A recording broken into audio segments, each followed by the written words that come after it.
The New York Mets have been dealt with another huge blow. Superstar outfielder Juan Soto has been diagnosed with a grade 2 calf strain after leaving Friday's game against the Dodgers, and this injury could keep him out for several weeks during a critical stretch of the season. So unlike a collision of awkward fall, calf strains usually occur during explosive movements. During Friday's game, Soto appeared uncomfortable while running out a ground ball. Even though he remained in the game briefly, he was clearly favoring the leg before eventually exiting. This type of injury typically occurs during one of three movements, like accelerating out of the batter's box, sprinting the bases, or decelerating while changing direction.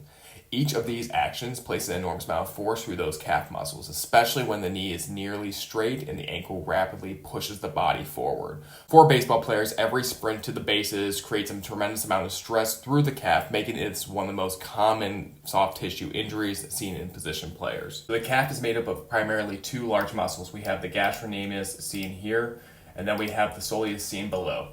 Gastrocnemius is a large visible muscle that most people think of as the calf. It crosses both that knee and the ankle and produces explosive power, highly active during sprinting, and is most commonly injured. The soleus underneath provides endurance, helps maintain posture, and active during walking and jogging. Both of these muscles then merge into the Achilles tendon. This is where it inserts into that heel bone seen below here.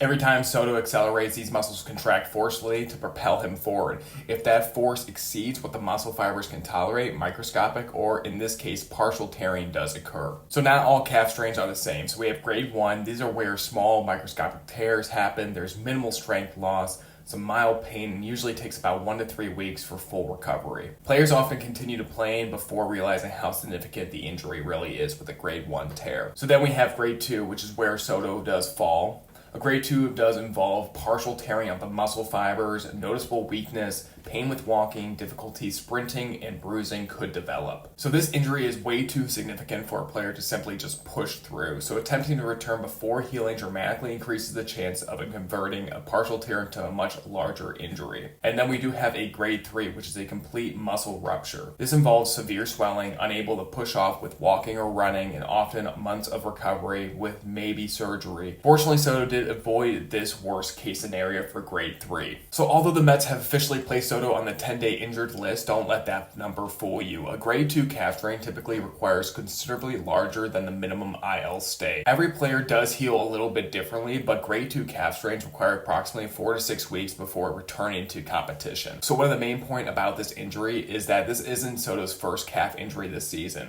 Earlier this year, he missed time with the right calf strain. Now, he has suffered a grade 2 strain involving the opposite calf. While these injuries involve different legs, repeated calf problems can suggest several contributing factors like fatigue from a long season, compensatory movement patterns, persistent lower extremity weakness, or high cumulative workload. The Mets will likely perform a comprehensive evaluation of his running mechanics, strength, and workload before clearing him to return again for the Mets. This timing could not have been much worse for the Mets. Despite the team's struggles, Soto has remained one of the most productive hitters in baseball, ranking among the National League leaders in on-base percentage while providing the middle-of-the-order bat the Mets built their lineup around. Without Soto, opposing pitchers can attack the lineup much more aggressively. The Mets lose their elite on-base percentage, left-handed power, middle-of-the-order protection, and one of baseball's best plate disciplinarians. The encouraging news is that Soto remains optimistic. After MRI confirmed the grade 2 strain, he stated that he fully expects to play again this season. The organization appears to share that same optimism, but they'll almost certainly prioritize completing healing